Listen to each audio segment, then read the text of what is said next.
The small town of New Holland buzzes quietly under a crisp autumn sun. Main Street is alive with families heading to church, kids riding bikes, and veterans in faded caps sharing stories outside the local diner. The New Holland Central Restaurant, a cosy brick building with large windows, draws a crowd for its Veterans Day discount brunch.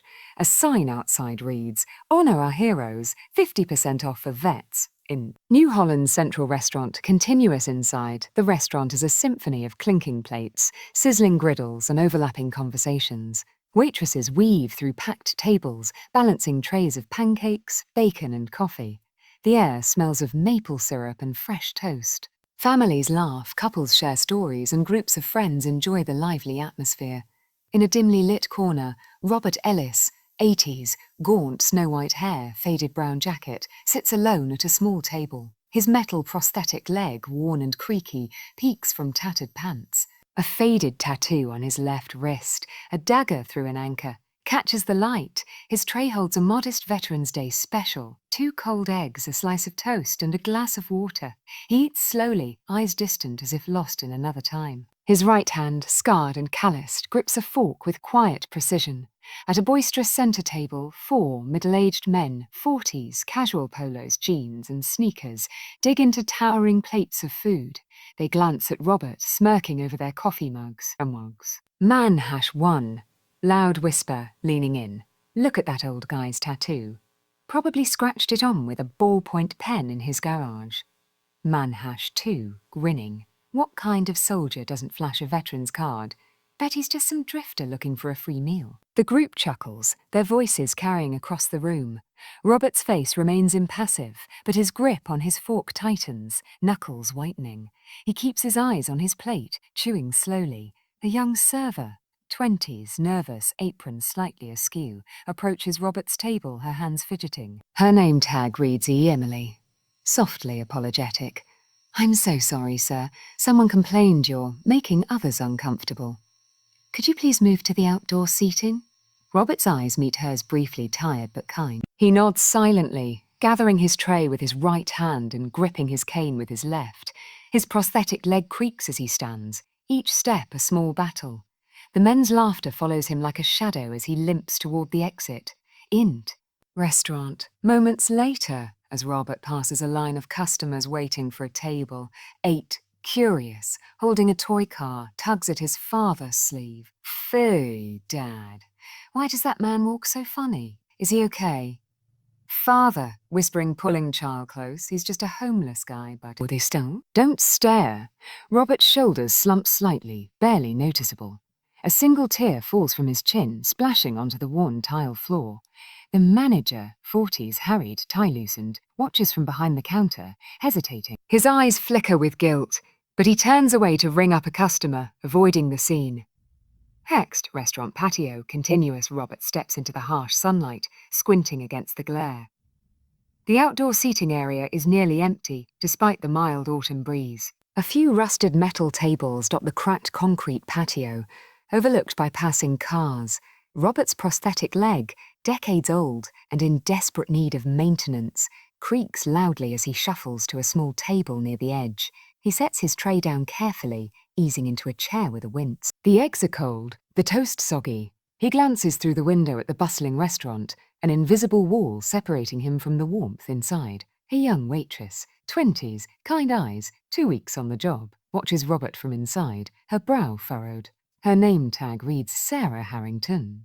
Something about Robert's quiet dignity, despite the humiliation, strikes her deeply. She grips her notepad, hesitating, then turns back to her tables. Flashback, Laotian border, 1971. Day, a dense jungle, thick with humidity and tension. Young Robert, 20s, lean in Zile gear, navigates with hand-drawn maps, his face slick with sweat.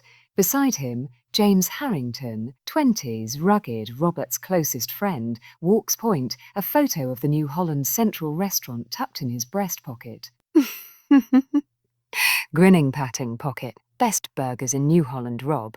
When we get home, I'm buying the first round. You, me, and a mountain of fries." Robert chuckles, adjusting his pack.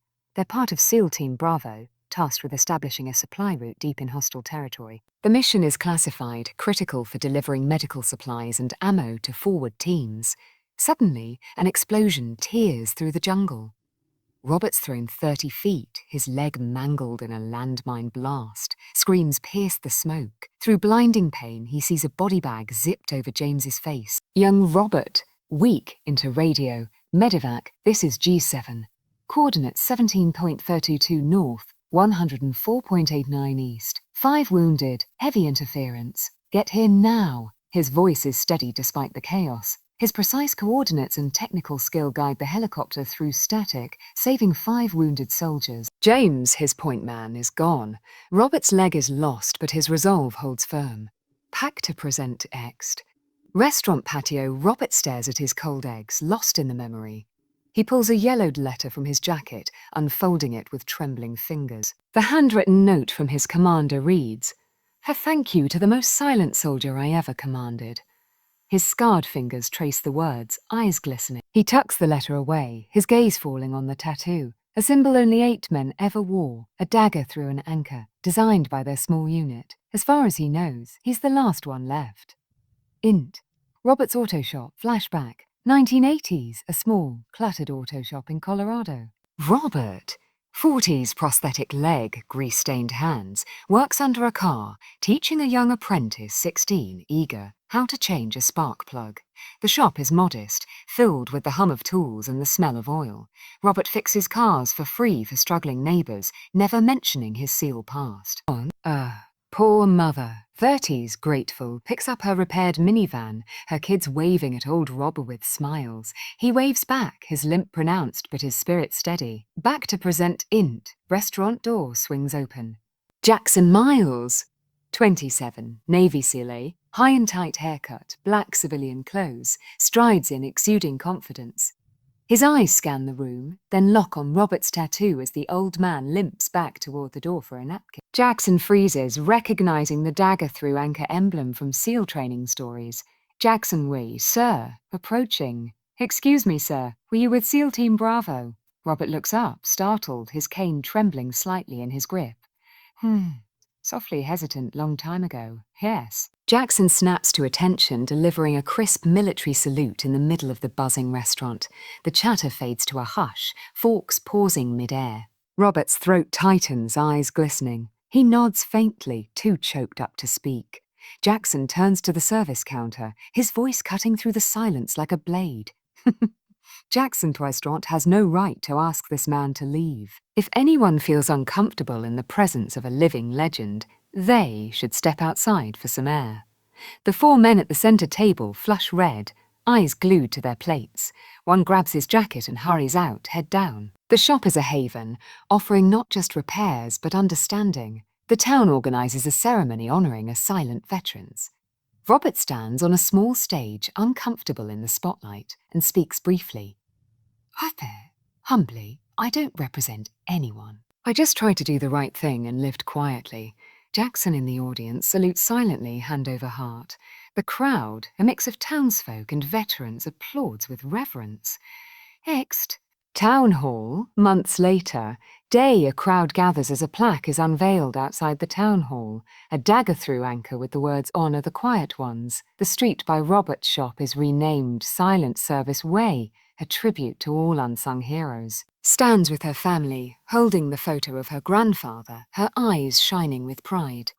Int. SEAL training camp, flashback. 6 months later. Jackson, now an instructor, stands before a group of new recruits, 20s eager. He points to a grainy photo of Robert's tattoo on a training slide. Jackson, this is G7, Robert Ellis. His supply routes and extraction protocols saved lives in missions we still study. You want to be a SEAL. You honor men like him by doing the impossible, quietly. The recruits nod, inspired, as Jackson's voice carries Robert's legacy forward. Next, Robert's grave, 3 years later. Day, hundreds gather at Robert's funeral under a grey sky. Jackson and 5 active duty SEALs, in full dress uniforms, carry his coffin, adorned with a new prosthetic leg donated by a veterans organisation inspired by his story. The crowd includes Sarah, now with her young daughter, and townsfolk wearing small pins of a dagger through anchor. Robert's tombstone reads, "His silence spoke volumes. His service changed lives." Jackson's uniform pin, a matching dagger through anchor, gleams as he salutes one last time. Sarah places a single rose on the coffin, whispering, "I thank you for keeping Grandpa's promise." Dedicated to the silent heroes whose sacrifices echo beyond the spotlight. At the Jones Life Stories, we share stories of courage to inspire you to see the heroes around you. If Robert Ellis's story moved you, hit that like button to honour every veteran who serves in silence. Share this tale to spread their legacy, and subscribe to At the Jones Life Stories for more heart-stirring stories that remind us to never forget. Comment below with a veteran story you want us to tell next. Let's keep their sacrifices alive.